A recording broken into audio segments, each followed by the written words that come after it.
El corazón tiene razones que la razón desconoce.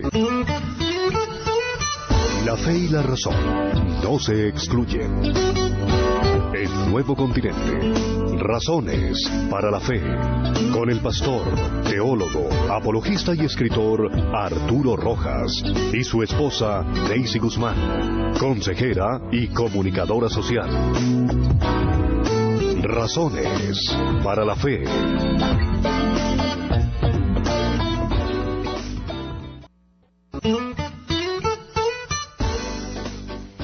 Buenas noches, de nuevo estamos aquí en nuestro programa Razones para la Fe. Quiero darles una bienvenida a nuestros oyentes a esta su emisora Nuevo Continente, la alternativa diferente. Hoy tenemos un tema muy importante, muy de actualidad, y es la política y el cristianismo. Hola Arturo, ¿cómo estás? ¿Cómo estás, Daisy? ¿Cómo te va? Bien, gracias. Vamos hoy a trabajar aquí con Arturo sobre la política y el cristianismo.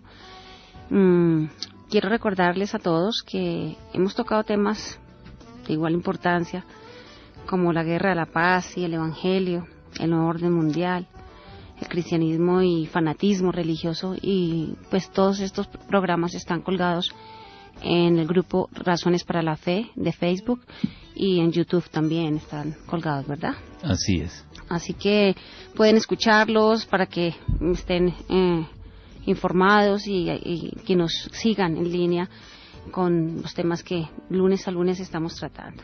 Entonces, bueno, arranquemos con nuestro tema de hoy. Un tema tan sonado y tan que nos ametrallan todos los días en los medios de comunicación. Sí, y además que como estuvimos tratando temas en donde lo tocábamos tangencialmente, ¿no? Hemos venido mencionándolo varios programas atrás, por ejemplo, cuando hablábamos del nuevo orden mundial, que tenía implicaciones claramente políticas, pues teníamos que tocarlo. Cuando hablamos de la guerra y la paz, igualmente, el mismo fanatismo, porque pues el fanatismo no solamente es religioso, aunque nosotros hablamos del religioso, sino hay fanatismo político. Entonces, estuve hablando con algunas personas que han venido escuchando el programa y me dijeron que sería bueno dejar de mencionarlo tanto por los lados y abordarlo de frente en un programa. Así que, pues, aprovechando que está la semana. Exacto, estamos a puertas de las elecciones y pues es importante que nosotros los cristianos estemos como informados, empapados de qué deberíamos tener en cuenta en el momento de dar nuestro voto. Si es bueno dejar de votar, si es bueno votar en blanco. Bueno, arranquemos. Y mi primera pregunta es, ¿por qué hay tanta prevención hacia la política por parte específicamente de los cristianos? Yo creo que hay razones de peso para esta prevención, porque la política entraña peligros para el cristianismo. La política es un terreno minado para los cristianos, así que me parece que a veces se van a los extremos, no siempre nos pasa eso a los seres humanos en general, a los colombianos en particular y a los cristianos, nos vamos a veces a los extremos, pero no carece de fundamento esa prevención hacia la política. Hay peligros en la política. Yo recuerdo y quiero leerles una apreciación del sociólogo protestante Max Weber, alemán él, que decía sobre la política lo siguiente. Él decía: los cristianos primitivos sabían que el mundo estaba regido por demonios y que quien se mete en política firma un pacto con los poderes diabólicos y sabe que para sus acciones no es verdad que del bien solo salga el bien y del mal solo el mal, sino con frecuencia todo lo contrario. Esta es una manera en que este sociólogo advertía que sobre los peligros de la política, que desde la perspectiva del cristianismo son reales. Eso no puede desconocerse. Mira, Satanás y sus demonios han llegado a ejercer un dominio en el mundo. Es un dominio de hecho, ¿no? No es que tengan ningún derecho sobre el mundo. Pero ellos pescan en río revuelto, y a raíz de la caída en pecado de nuestros primeros padres, ellos han llegado a usurpar el dominio que Dios había delegado en el ser humano, pero que él malogró por su pecado. No pasemos por alto que la Biblia llama a Satanás en varias oportunidades en el Nuevo Testamento lo llama príncipe de este mundo o Dios de este mundo. Y yo creo que eso explica bien por qué cuando Satanás iba a tentar al Señor, ¿recuerdas que en la tentación lo iba a tentar con el poder ¿qué? Con el poder político, sobre todo los reinos del mundo? Él le dijo esto en Lucas 4:6, le dijo, sobre estos reinos y todo su esplendor te daré la autoridad, porque a mí me ha sido entregada y puedo dársela a quien yo quiera. Y no vemos que el Señor lo haya desmentido de esta afirmación. Entonces, yo creo que tenía razón Max Weber. La política es un campo en el que Satanás ejerce un generalizado dominio a través de los gobernantes humanos, que terminan sirviendo en mayor o menor grado a sus intereses. Ahora, eso no significa que el Señor haya renunciado tampoco a su gobierno, ¿no? Y que haya dejado esto y que se vaya manga por al hombro. traste, sí, manga por hombro, exacto. Lo que pasa es que el gobierno del Señor Jesucristo, es mucho más sutil que el que ejerce Satanás sobre la política. Entonces, esa sutileza a veces nos hace pensar que él ha perdido el control de las cosas, pero no. ¿Recuerdas que cuando Cristo estaba siendo juzgado por Pilato, Pilato le dice, no sabes que tengo autoridad sobre ti para juzgarte porque el Señor Jesucristo callaba? Y el Señor le dijo, no tendrías ningún poder sobre mí si no te hubiera sido dado de arriba. Le contestó Jesús, como quien dice, a mí no se me ha salido esto de las manos, no creas que yo ya renuncié a mi dominio, a mi control. Yo sigo tras bambalinas dirigiendo la historia a mis propósitos. Yo me imagino Dios jugando ajedrez, ¿no? Moviendo sus fichas. Y de hecho miramos en Romanos 13 y estamos hablando que toda autoridad ha sido puesta por Dios. Las buenas y las no tan buenas. Porque Dios permite muchas veces eso para nuestros pueblos. Tú decías, no sé quién exactamente decía que cada pueblo tenía sus dirigentes, lo que merecía, ¿no? Sí, eso ya no sé quién lo dijo originalmente, pero ya es una frase que ha hecho mucha carrera y que tiene mucho de cierto. Yo sí creo que el Señor pone los gobernantes que cada uno de las naciones del mundo merecen, porque pues si no tendríamos que negar Proverbios 8:16 cuando Dios vuelve a hablar y dice, por mí gobiernan los príncipes y todos los nobles que rigen la tierra. En las manos del Señor el corazón del rey es como un río, sigue el curso que el Señor le ha trazado. Eso está en Proverbios 21:1. Así que sí, es un terreno difícil, pero no es un terreno inexpugnable, no es una fortaleza del enemigo en donde no podamos participar de ningún modo y por el contrario, debemos conquistar esa fortaleza. Además, del enemigo. Que veo dentro del pueblo cristiano mucha ansiedad. Si es Zuluaga, si es Santos, cuál es mejor, cuál es menos peor, pero finalmente eso nos debe dar tranquilidad de que Dios tiene el control finalmente de todo y quede quien quede, ¿no? Así es. Bueno, les quiero recordar que pueden hacer sus llamadas al 338-3589 y al 338-3598 para exponer sus inquietudes, sus preguntas. Aquí estaremos muy pendientes de ustedes. ¿Puede un cristiano ser político? Sí, claro. Un cristiano puede ser político. Durante algún tiempo se creyó que incursionar en política era una traición al Evangelio, pero no, sí, yo creo que un cristiano no solo puede, sino que si tiene la vocación para ser político, debe participar en política. La política no es de ningún modo un mal necesario del cual tenemos que alejarnos, que tenemos que evitarlo a toda costa y de este modo rehuir nuestros deberes civiles ante Dios. No, yo no creo que eso se deba hacer y la Biblia no lo respalda en ninguna parte. La política es una actividad que como muchas actividades más de la cultura humana debe ser redimida. Eso es lo que el cristiano debe hacer, rescatada. La palabra redimida es rescatada, debe ser rescatada mediante un correcto ejercicio de nuestra responsabilidad ciudadana, y en el caso de que el cristiano tenga un llamado para ejercer como político, pues tiene que hacerlo. Ahora, tiene que seguir las pautas trazadas para eso. Recordemos que el Señor Jesucristo dice en Mateo 20, 26 al 28 que el que quiera hacerse grande entre ustedes, deberá ser su servidor. Servidor. Esa es la actitud del político cristiano. El político cristiano debe ser un verdadero servidor público, porque debe imitar al Señor Jesucristo, que Él no vino, siendo el Rey de Reyes y Señor de Señores, Él no vino para que le sirvan, sino para servir, como lo dijo de manera clara el Señor allí en el Evangelio. Así que el cristiano que no participa en política le deja el espacio abierto, ahí sí, a los corruptos, y eso creo que también es el pecado de omisión. El hombre sabio no debe abstenerse de participar en el gobierno del Estado, pues es un delito renunciar a ser útil a los necesitados y una cobardía ceder el paso a los indignos. Recordé esta reflexión de Epicteto en este momento, que en algún momento aprendí de memoria porque me gustó bastante. La omisión, ¿no? Un pecado. Sí, ese es el pecado. Podemos cometer el pecado de omisión en el campo de la política. Hoy estuvimos en el colegio de nuestra iglesia. Nuestra hija pronto se va a graduar de 11 y hubo la entrega de banderas. Y fue una ceremonia muy linda donde cada uno de los muchachos que se gradúa de 11 contaba cuál iba a ser su sueño. Y me impactó ver y escuchar muchachos y niñas que su sueño es trabajar por su país, ser grandes estadistas. Sí, los escuchamos varios, ¿no? Sí, es impactante, es emocionante ver que todos se identifican y quieren sacar adelante a su país. Y pues también hablaba a niños que querían estudiar administración de empresas, economía, querían ser grandes empresarios, y su meta era ayudar a los más necesitados. Y esa debe ser la mentalidad del cristiano, de las nuevas generaciones. Exactamente. De transformar. Uno hablaba, decía, quiero transformar Bogotá.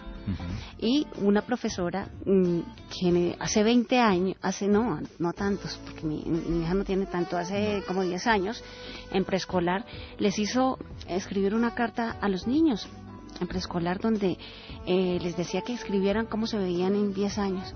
Y cuando fuimos a ver cada una de esas cartas, no sé si te acuerdas una, que decía una niña, un niño, no me acuerdo bien, que se veía en 10 años arreglando asuntos con las autoridades en el Huila. Yo no sé, un niño de 5, 6, 7 añitos. Sí, nos llamó la atención. Es impactante, y esa es la labor de un cristiano. Fórmese en la profesión que quiera, y pues si Dios lo llama y tiene ese llamado y ese don para poder transformar este país, tu ciudad, tu provincia, hay que hacerlo. No debemos marginarnos de ninguna actividad, de ningún aspecto de la cultura humana, sino, como lo acabo de decir, rescatarlo, redimirlo. Pero con la actitud del Señor Jesucristo, con actitud estadista, ¿sabes? A mí me gusta también, alguien hacía una diferencia entre lo que es el político típico y lo que es un verdadero estadista.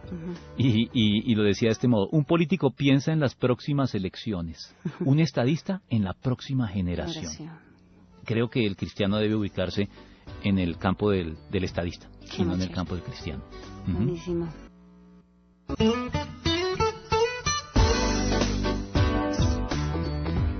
Seguimos con nuestro programa La Política y el Cristianismo en nuestra emisora, ¿no? Nuevo Continente. Sí, si quieren llamarnos. Yo creo que ahí los cristianos deben estar en este momento muy entusiasmados con este tema, porque pues la verdad es que las últimas semanas han sido de una campaña de infarto, de verdad, como la califican algunos medios. Así que yo sí los invito a que nos hagan aportes, nos llamen y opinen al respecto, que en este tema es bastante estimulante para opinar. Todos los fieles escuchas de Nuevo Continente, 46 años predicando el Evangelio. Seguimos con nuestra tercera pregunta. ¿Puede un cristiano participar en política? Sí puede, y ya hemos dicho que debe. Bueno, si es, ya hablamos tal vez de los cristianos que tienen llamado para ser políticos, pero creo que tu pregunta me suena más como dirigida a si sin ser políticos debemos participar en política. Sí, yo creo que también. Como ciudadanos. Como ciudadanos, sí, por supuesto. Yo creo que los cristianos debemos estar más informados de la cosa política que incluso los inconversos, y con más sobriedad, con más mesura. Debemos evitar esas posturas extremas y que se caldeen los ánimos, se caliente la gente. Los cristianos tenemos que ser pacificadores, y por eso creo que hay que participar en política, acompañar los sucesos políticos con atención, con oración, con pensamiento activo, reflexivo, con consejo. Hay que formarse juicios, hay que actuar. Yo pienso que eso es una parte ineludible de la vocación de ser discípulos de Cristo en este mundo. Así que no diría que si puede, es que debe hacerlo, no se puede marginar. La responsabilidad ciudadana del creyente riñe con esa actitud apolítica que muchas veces se predica en las iglesias. Ahora, tenemos que cristianizar la política sin politizar el cristianismo, que es un lema que nosotros en nuestra iglesia promovemos, ¿no? Sí, pero fíjate que pastores y líderes de iglesias sería importante informar y pues hablar un poco de este tema sin presionar y sin llevar a que la gente vote por X o Y, pero sí es bueno que la gente escuche a sus líderes, la importancia de la política, la importancia del voto. De hecho es un derecho de nosotros como ciudadanos y pienso que es un deber como cristianos. Los pastores deben ilustrar, deben iluminar, porque a veces la gente no capta de pronto todas las implicaciones, porque el pastor, con el conocimiento que tiene de la Biblia, puede identificar ciertas tendencias que al creyente raso le cuesta más identificar en la política. Entonces yo sí creo que los pastores tienen esa responsabilidad, pero sin politizarla, ya que dijimos ese lema, politizar el cristianismo, que es fomentar, por ejemplo, los partidos confesionales. Los partidos confesionales siempre dejan mal parada a la iglesia. Los partidos que dicen representar a la iglesia, eso es politizar el cristianismo. O los pastores que se sienten tentados cuando tienen una iglesia ya numerosa y la ven como capital electoral y deciden lanzarse a la política. Eso también es politizar el cristianismo. Hay que cristianizar la política, que es lo que venimos diciendo. Los creyentes que tienen vocación para ser políticos, que vayan a través de los partidos tradicionales y hagan una buena gestión que muestre las diferencias que el cristianismo marca en nuestras actividades en relación con las personas que no son cristianas. Eso es cristianizar la política. Porque si un pastor tiene llamado para ser pastor, ¿cómo es que se dedica a la política? Sí, no sé, eso de que saltamos de un campo al otro en actividades donde son de preparación de toda una vida. Tú te preparas para el pastorado durante mucho tiempo, lo ejerces y de un momento a otro entonces descubriste que tu vocación no es el pastorado, sino la política. El Señor me habló. Y te lanzas y caes, ¿sabes cómo suelo llamar yo a eso? Caen en la política en paracaídas, sin haber hecho ningún recorrido previo y son presa de todos los políticos profesionales que llevan tiempo allí, muchos de ellos corruptos, y toman al recién llegado como idiota útil, por más buenas intenciones con las que ha llegado allá. Eso no garantiza que pueda hacer una buena labor. Y eso sí da pena ajena. Claro, sí, eso sí es algo que afecta el prestigio de la iglesia. Es decir, le da mal nombre a toda la iglesia cuando un partido político que dices representar a la iglesia termina cometiendo por allá malos manejos o sencillamente pasando intrascendente. Dicen, esa es la iglesia, esa es la iglesia intrascendente, no tiene nada que aportar, y creo que ya ahí comienza a ser problemático ese tipo de actividades. ¿El cristianismo respalda alguna ideología política en particular? No, precisamente por eso te decía hace un momento que lo que debemos hacer es invitar a los cristianos que tengan vocación política a que lleven a cabo su participación dentro de toda la gama, dentro de todo el espectro de ideologías políticas que hay en el país o en el mundo. No hay ninguna que pueda ser satanizada por sí misma. El cristiano lo que tiene que ver es cuál tiene más elementos de afinidad con la agenda de la Biblia, con los valores del reino de Dios, y de acuerdo a eso en conciencia de participar en una de ellas. Si le parece que los conservadores son los que lo hacen, pues entonces vincúlese al partido conservador. Si le parece que son los liberales, entonces los liberales. Si le parece que es la izquierda, el polo, o los verdes, o qué sé yo, o el centro democrático alternativo, cualquiera de los partidos tradicionales, el cristiano puede participar y debe participar en ellos y no crear nuevos partidos. Sí. Eso es lo que te decía. Entonces, eso indica que el cristianismo no respalda una ideología política en particular. El cristianismo nos da criterios para ver qué hay de rescatable y de censurable en todas las ideologías políticas que estén ahí ofreciéndose al cristiano. Eso es lo que tiene que el cristiano hacer. Entonces necesita ejercer criterio para ver. Hay que escudriñarlo todo, ¿no? Uh-huh. Hay que orar. Orar. Bien, tú lo has dicho. Hay que Mm. orar. Eso es cierto. Ante todo, ¿no? Sí. Recuerdo que el apóstol Pablo lo recomendaba en 1 Timoteo 2, del 1 al 2, así que recomiendo ante todo que se hagan plegarias, oraciones, súplicas y acciones de gracias por todos. Y después dice, especialmente por los gobernantes y por todas las autoridades, para que tengamos paz y tranquilidad y llevemos una vida piadosa y digna. Eso creo que es concluyente. Yo pues puedo tener ya mi candidato para el domingo, y cada uno de los colombianos y de los cristianos también podemos tenerlo, y debemos votar por ese candidato en conciencia. Pero al margen de si gana nuestro candidato o el otro, cuando ya se den los resultados, todos debemos alinearnos alrededor del candidato que ganó. ¿Cómo? ¿En oración? Claro.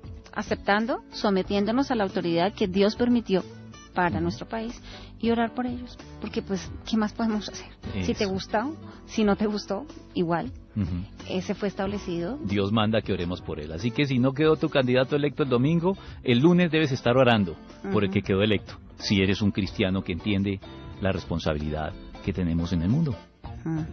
Independientemente de quién quede, nuestra responsabilidad es orar por nuestro país y por nuestros dirigentes, para que no solo si queda el que me gusta o el que no, es simplemente que Dios les dé sabiduría para que lo hagan bien y lo hagan en conciencia y en integridad. Bien. Eso es lo que debemos hacer. Entonces, ¿es legítima la política? Sí, a la luz de lo que venimos tratando, yo pienso que la política es legítima. No todas las formas de ejercer política claro. son legítimas, pero la política en sí misma es legítima. Yo no sé si los cristianos nos hemos dado cuenta en algún momento que hay un título que nos gusta mucho atribuir al Señor Jesucristo, porque es bíblico, está en el Apocalipsis, que es Rey de Reyes y Señor de Señores. No hemos captado que ese es un título eminentemente político. Sí. El Señor Jesucristo no se ha marginado de la política, va a volver a ejercerla como debe ejercerse, y nos va a enseñar a los creyentes a ejercerla como debe ser. Por lo tanto, la política, si el Señor Jesucristo se identifica a sí mismo con un título político, no puede ser algo malo. Lo malo es la manera en que la ejercemos, y cuando dejamos que la corrupción termine pervirtiendo el ejercicio político. Eso es lo malo, pero la política es totalmente legítima. Sí, la política en sí misma no es mala. No, porque pues nada. Dios es un Dios de orden, y a través de la política se organiza un país. Claro que a mí sí creo que vale la pena hacer esta observación. Mira, hay algo que sí creo que los cristianos debemos tratar de defender, y es la democracia. La democracia es un sistema de gobierno que ha demostrado ser de los mejores, de los más avanzados. Y yo creo que eso se ha entendido últimamente. Por ejemplo, Estados Unidos, que cometió el error histórico de a veces promover regímenes de derecha y promover dictaduras de derecha, porque lo sabemos. Ellos han entendido que por ahí no es la cosa, que lo que deben tratar de hacer es que en todos los países donde la democracia se ha establecido, la democracia permanezca. Así llegue al poder un partido de izquierda. Pero lo importante es defender la democracia, porque yo pienso que la democracia en este mundo caído, es el mejor sistema de gobierno que existe. No perfecto, pero sí es el mejor que existe. Eso me recuerda, el hecho de que no es perfecto me recuerda que un defensor de la democracia se refería a ella de este modo. Él decía, la democracia es el peor sistema de gobierno que existe, con excepción de los demás. Esa fue la manera de él de decir, no es perfecta, pero de todos modos sigue siendo la mejor. Y mira que yo recuerdo una reflexión que hizo un teólogo norteamericano, Reinhold Niebuhr, que me parece muy acertada, y que nos muestra por qué la democracia es algo que hay que defender. Él decía, la capacidad que los seres humanos tenemos para la justicia hace posible la democracia, pero al mismo tiempo, la inclinación de los seres humanos hacia la injusticia la hace necesaria. Qué interesante, sí, muy ¿no? sabio. Sí, entonces hay que defender ante todo la democracia y fortalecer la democracia, al margen de qué ideología sea la que llegue por la vía democrática al poder en un país en un momento dado. Sí. Bueno, ¿y qué decir de la separación entre la Iglesia y el Estado? Ah, sí, eso no podemos dejarlo de lado. Sí, importante. Uno de los logros del pensamiento moderno fue llegar a la separación entre la Iglesia y el Estado, que nos permitió evitar tantos conflictos por causa de religión como los que se venían dando desde la Reforma Protestante, hay que decirlo. Y eso es algo que hay que mantener. Mira, aquí lo alcanzamos en la Constitución del 91. En Colombia se logró por fin ese avance de separación entre Iglesia y Estado. El Estado es laico, el Estado no tiene una religión en particular. Afiliación. Sí, el Estado no puede ser confesional. El Estado debe defender y garantizar el ejercicio legítimo a todas las religiones que obviamente no promuevan delitos ni actitudes destructivas hacia la sociedad, pero debe promover la igualdad en el trato a todas las religiones y no debe meterse en las iglesias, porque ahí es cuando decíamos que sucede la politización del cristianismo. Mira que Lutero, por ejemplo, a Lutero la gente no sabe, pero a Lutero alguna vez, más de una oportunidad, debido a la influencia, al gran prestigio con el que contó Lutero, algunos también trataron de tentarlo con el poder político, pero Lutero la tenía clara. Él sabía que su papel era como reformador religioso y le dejaba a los príncipes de Alemania y a los nobles ejercer la política. Y de igual modo, es posible que hayamos oído, yo sé que tú las has oído, esas dos anécdotas, una que se le atribuye a Charles Spurgeon y otra a Billy Graham. ¿La recuerdas? Estaba pensando en eso, sí. Sí, es que es inevitable. Pero las anécdotas son más o menos como van. A Spurgeon se dice que un noble inglés lo abordó porque estaba dividido entre su vocación política, como noble que era, y su vocación pastoral, a la que también se sentía llamado. Spurgeon le responde y le dice que si Dios lo ha llamado a su servicio, no se rebaje a ser el rey de Inglaterra. De igual modo, Billy Graham, y esto es también verídico, a Billy Graham lo postularon para ser candidato a la presidencia de los Estados Unidos, un número significativo de norteamericanos, y él declinó esa postulación con esta respuesta. Él dijo: Dios me ha llamado a más altos designios que la Casa Blanca. Esas anécdotas hablan bien de la vocación pastoral, ¿cierto? Los pastores nos sentimos como qué bueno, cómo tener en tan alta estima el ministerio pastoral. Y eso es correcto. Pero mira que yo también le diría que si alguien tiene una vocación para ser político, no se rebaje a ser pastor. Porque es que no se trata de denigrar una vocación o exaltar una por encima de la otra. Se trata de decir, desarrolla tu vocación, la tuya. Si es para el pastorado, por favor no te rebajes a ser político, te estás rebajando. Sí. Si eres pastor y te rebajas a ser político. Pero lo mismo le diría a un cristiano que ha hecho carrera en la política, le diría, y de pronto quiere cambiarse al pastorado porque sí, de manera un poco caprichosa, cuando está haciendo una buena labor en la política, le diría: no, si Dios te ha llamado a ser un buen político cristiano y a influir allí, no te rebajes a ser pastor. Mira, es preferible tener un buen pastor a un mal político, o tener un buen político a un mal pastor, en cualquiera de los dos casos. Así que yo pienso que aquí vamos estableciendo la separación entre iglesia y Estado de manera adecuada. Y eso pasa al interior de las iglesias, ¿no? Gente con mucha capacidad, educada, con empresas, líderes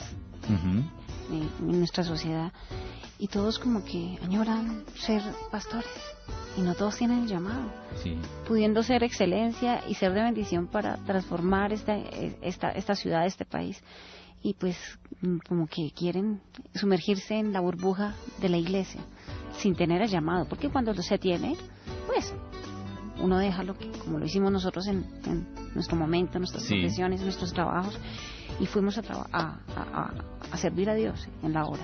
Pero definitivamente no todo el mundo está llamado a hacer. A veces es un error que se comete en los púlpitos, porque en los púlpitos se predica transmitiendo la idea de que solamente podemos servir al Señor como pastores o en algún ministerio directamente relacionado con la iglesia. Entonces las personas piensan que su actividad secular en el mundo es de menor categoría o que no representa nada. Y yo recuerdo que Jorge Howard decía, la gloria del protestantismo, los laicos son la gloria del protestantismo, diciendo precisamente porque los laicos, los que no son pastores, han entendido que en su condición de laicos, ellos también están desempeñando un servicio al Señor en donde quiera que se encuentran. Eso hizo que la iglesia iglesia protestante desarrollara sus países y los hiciera ir más adelante que tengo que decirlo, que el catolicismo romano, que precisamente esa distancia entre el clero y el laico obró en perjuicio del catolicismo y del avance de las sociedades católicas en el mundo. Y es que si cada cristiano desarrollara su potencial en integridad, en santidad, esa es una manera de predicar el Evangelio y mucha gente llegaría a los pies de Cristo. Porque cuando una persona es íntegra y es obediente a Cristo, hay prosperidad, hay plenitud, y los inconversos lo tienen que ver. Y si servimos a los de afuera, pues tan sencillo es que le estamos sirviendo a Dios. El servicio no tiene que circunscribirse en las iglesias de puertas hacia adentro. Sí, y fíjate que a veces, este es un tema relacionado con la política, hablamos mucho del avivamiento, ¿no? Y el avivamiento a veces lo concebimos de una manera muy simplista. Creemos que avivamiento es el ejercicio de los dones del Espíritu Santo, que tengamos prosperidad económica, milagros. Sí, que tengamos en la familia, podamos verificar un milagro de sanidad, y listo. Si se cumplen esas cosas, y emociones desbordadas, estamos en medio del avivamiento. El avivamiento debe afectar también al campo político de un país. Una iglesia en verdadero avivamiento ve como todo el país, incluso los no cristianos, comienzan a mejorar la calidad de vida y a tener transformaciones. El avivamiento verdadero es el que transforma toda una sociedad y no solamente el que afecta a la iglesia. Sí. El avivamiento afecta a la iglesia, pero no se limita a ella. Tiene que ir afuera, y eso se logra no solamente con la política, porque creo que a veces los cristianos pensamos que la política lo va a resolver todo. A veces he visto esa tendencia. Piensan que todo lo va a resolver la política. No, la política puede aportar, pero nuestra labor de evangelización, nuestro testimonio, en nuestro entorno, que puede que no nos parezca muy amplio, pero si allí marcamos diferencias, es un foco de luz. Y si logramos ubicar suficientes focos de luz estratégicamente en toda la cultura, veremos cómo todo el país se termina iluminando, incluso al margen de la política, para decirlo de manera clara. Y cuando eso pasa, ese avivamiento a nivel personal, cuando trabajamos porque el Señor nos toque, porque el Espíritu Santo genere en nosotros ese avivamiento, pues eso es como una onda del mar, se va extendiendo. Nuestros hijos van a ver eso y van a anhelar eso, y son las próximas generaciones para tener un mundo diferente, mejor, un mañana diferente. Sí, es cierto. Nos queda muy poco tiempo. Sí. Vámonos con 2 preguntas más. ¿Es bueno o malo el llamado voto de protesta? El voto protesta, no, a mí no me gusta. No me parece que la Biblia... pues somos protestantes, ¿no? Algunos dirían, pero es que somos protestantes, debemos ejercer el voto protesta. Sí. No es que me parezca equivocado ejercerlo, sino que me parece que lo ejercemos con mucha ligereza. ¿Cuál es el voto protesta para los oyentes? El voto por el cual estamos protestando contra algo y no votando a favor de alguien, sino votando tal vez en contra de algo. Me parece peligroso el voto protesta, porque tú al ejercer el voto protesta no sabes a quién puedes estar favoreciendo. Estás apoyando al que... Sí, a veces eso no lo vemos. Que no es el indicado. Así que si tú vas a ejercer un voto protesta, tienes que analizar quién se beneficia de tu voto protesta, porque puede que eso no lo hayas visto. Sí. Así que yo prefiero que uno trate de votar positivamente por un candidato que es el que más le gusta o el que menos le disgusta, al menos. Sí. ¿Cierto? Y muy rápidamente, el voto de opinión. Ese me parece a mí que una democracia sólida debería fomentar el voto de opinión. Me parece que el problema en nuestro país con la democracia es que está muy amarrada a las maquinarias. El voto de opinión debería ser el voto que el cristiano debería practicar. Sí. El cristiano debería ser una persona ilustrada con una buena opinión, y que sus votos no estén amarrados a maquinarias, sino que sean votos de opinión. Yo sí tengo una muy buena opinión del voto de opinión. Sí. Y por último, ¿un cristiano puede votar en blanco? Si sirve para algo, pero yo pienso que en segunda vuelta no vale la pena. Cuando sirve para algo, hagámoslo, pero cuando no sirve para nada, eso es como no votar. A mí me parece que el voto en blanco se vuelve un voto protesta que no sabes a quién, se vuelve un voto protesta que no sabes a quién puede beneficiarse de él.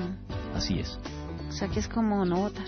Sí, por lo menos en segunda vuelta no. Hay ciertas circunstancias en que un voto en blanco mayoritario puede significar algo, pero mientras no sea así, entonces no me parece muy oportuno. que podamos votar conciencia, con sabiduría, y que Dios tenga misericordia de nosotros y de nuestro país. Así es. Dios los bendiga. Bueno, Dios los bendiga. Espero que todos salgan a votar el domingo en conciencia.